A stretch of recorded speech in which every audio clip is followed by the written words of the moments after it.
یہ جانور جو ہیں انہوں نے کون سا کلمہ پڑھا ہے اور کون سے اعمال کیے ہیں؟ یہ جن جانوروں کا ذکر ہم کر رہے ہیں کہ یہ 10 جنت میں جائیں گے، او بھائی ان کے اعمال کون سے ہیں؟ کون سے انہوں نے روزے رکھے ہیں؟ کون سا انہوں نے حج کیا ہے؟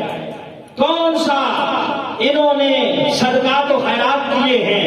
یہ جانور وہ ہیں کہ جن کا نام بھی ہم ادب سے نہیں لیتے، کوئی کتا ہے، کوئی گدھا ہے یہ جانور، لیکن قرآن و سننا اس بات کی طرف اشارہ کرتا ہے کہ بندہ جنت میں جائے گا اعمال کی وجہ سے۔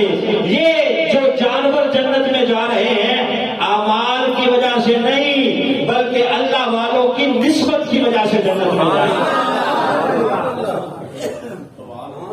انہیں صحبت کو میسر آئی ہے، نسبت انہیں وہ میسر آئی ہے کہ جو نسبت ان کو جنت میں لے جائے گی۔ بندہ بالکل اعمال صالحہ کرے گا تو جنت میں جائے گا، لیکن یہ جانور وہ ہیں کہ انہوں نے اللہ والوں کی صحبت اختیار کی ہے، ان کی نسبت میں وقت گزارا ہے، تو اللہ اس نسبت کی وجہ سے جہاں مومنین جنت میں جا رہے ہوں گے یہ بھی جنت میں جا رہے ہیں۔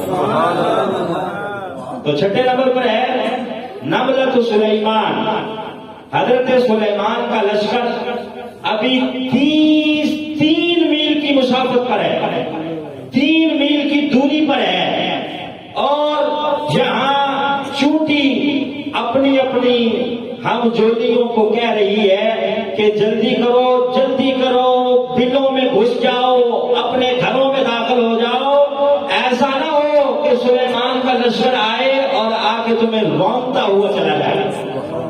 فَهُمْ لَا يَشْعُرُونَ، اور انہیں شعور بھی نہ ہو، لا شعوری میں تم رگڑی جاؤ، یہ نہ ہو کہ ان کو پتہ بھی نہ ہو۔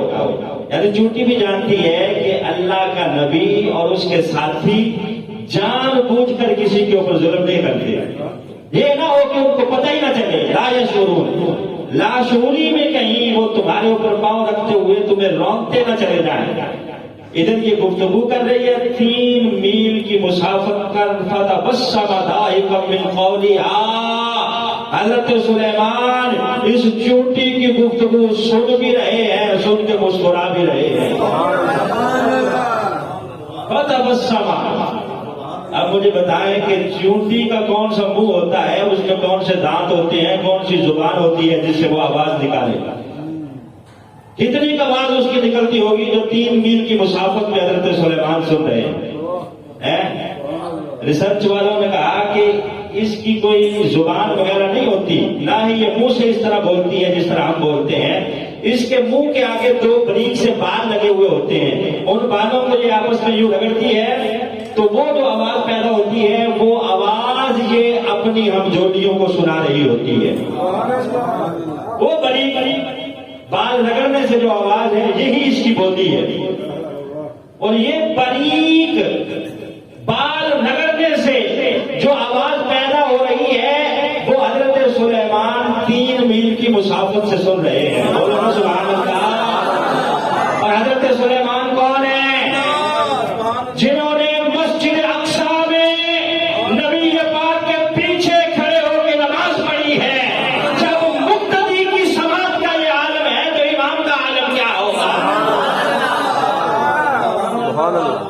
جب مقتدی کی سماعت اتنی پاورفل ہے،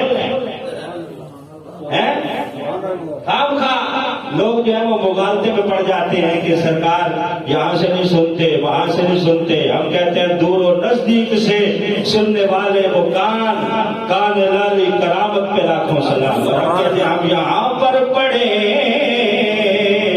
وہ مدینے سنے، ان کی اعلیٰ سماعت پہ لاکھوں سلام۔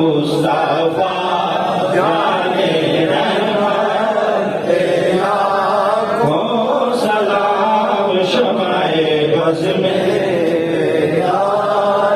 جمعے کے بعد تو آپ چلے جاتے ہیں سلام سے پہلے، آپ شروع میں پڑھ لو۔ ہم یہاں پر پڑھے وہ مدینے سنے،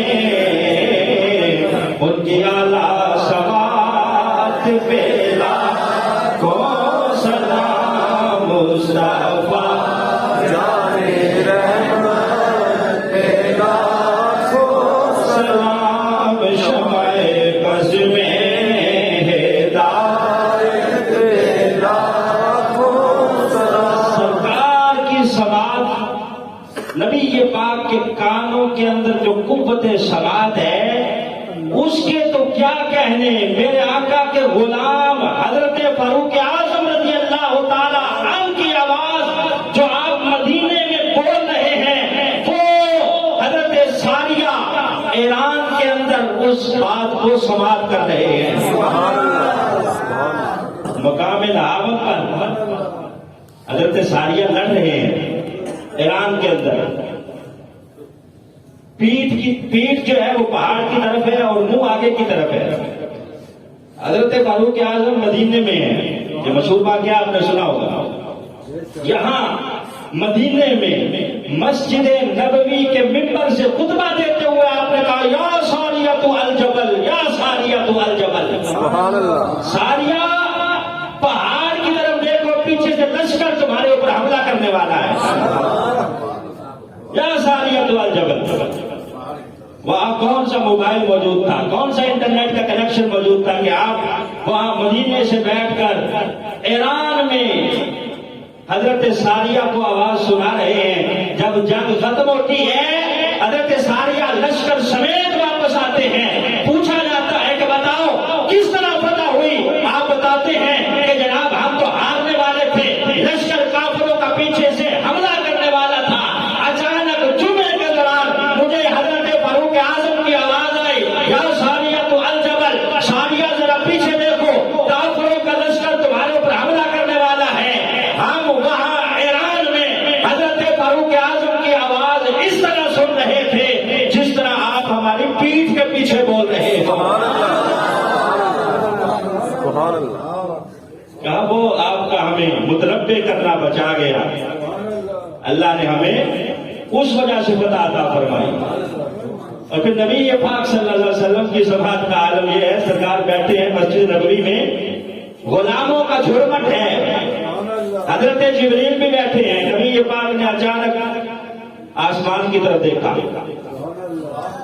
جبریل نے کہا حضور یہ جو آسمان سے آپ کو آواز آئی ہے نا، آپ نے سنی ہے اور سن کے آپ نے اوپر دیکھا ہے، یہ آج آسمانوں پہ وہ دروازہ کھلا ہے جو آج سے پہلے کھلا ہی نہیں۔